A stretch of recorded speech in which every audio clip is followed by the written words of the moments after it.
মাঝে মধ্যে অনেক সিদ্ধান্তহীনতায় ভুগি। কিছু কাজ রয়েছে যেখানে আমি একেবারেই সিদ্ধান্ত নিতে পারি না কারো হেল্প ছাড়াই। হ্যালো ভিউয়ার্স, আসসালামু আলাইকুম। আপনারা সবাই কেমন আছেন? তো সকাল থেকে ভিডিওটা শুরু করে দিয়েছি। আজকে সকালবেলা ঘুম থেকে উঠেই তো ভাত বসিয়ে দিয়েছি, আর এই দিক দিয়ে মাছের তেল দিয়ে বেগুন ভাজি, আর তার সঙ্গে তো দেশি মোরগটা রান্না করব। তো কালকে রাত্রে নর্মালি রেখে দিয়েছিলাম, আর সব মশলা কষিয়ে তো মুরগি মশলাটা রান্না করতেছি। তার সঙ্গে একটু আলু দেবো।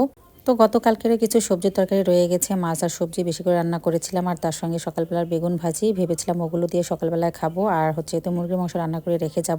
আজকে আমার বাবার বাড়িতে যাওয়ার কথা ছিল, এদিক দিয়ে বাচ্চাদের স্কুলের ছুটি শেষ হয়ে গেল। তো ভেবেছিলাম বাচ্চাদেরকে নিয়ে আমি একটু বেরিয়ে আসি। এই সুযোগে আমার শাশুড়ি আম্মা যেহেতু ঢাকায় আছে, আসলে পরে আর বের হতে পারবো না, কিন্তু তার হলো না আর কি একটা কারণে।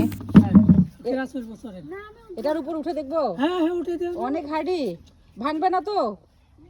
কি হামকো এ ভাঙবে না ভাবি? ওরে মা, আস্তে। ওই অনেক মজবুত আছে।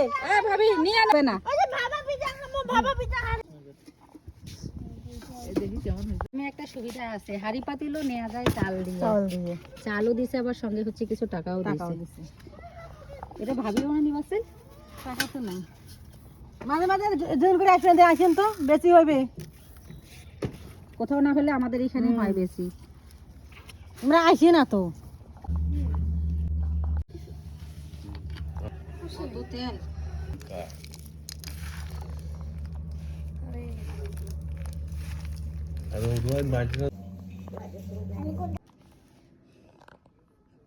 লিপস্টিক দিচ্ছ?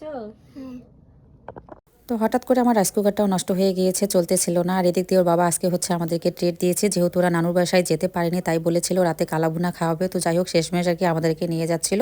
তো আমি ভেবেছিলাম যে এই সুযোগে রাইস কুকারটাও একটু ঠিক করে নিয়ে আসি, তো এই জন্য সঙ্গে নিলাম, কিন্তু ও আর নিতে দিল না। ওরে আল্লাহ, কিসের কিসের গন্ধ? কালাভুনার। আজকে ওরা নানুর বাসায় যাইতে পারেনি, তাই তুমি আগে সালাদ নিচ্ছ? নাও।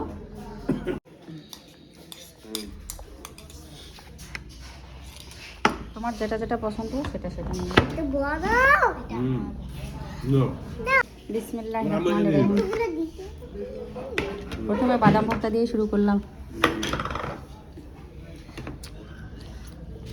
গরম, অনেক গরম। দেখিও, আমি জানি না, আমি মিশিয়ে তো আমার ডাল দাও। না ডালি না।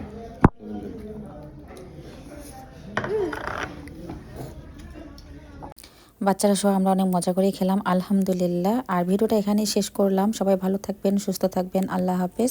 আর যারা যারা নতুন আমার ভিডিওটা দেখেছেন অবশ্যই ফলো দিয়ে পাশে থাকবেন, আর কোনো প্রকার ভুল ত্রুটি হলে ইগনোর করবেন। আল্লাহ হাফেজ।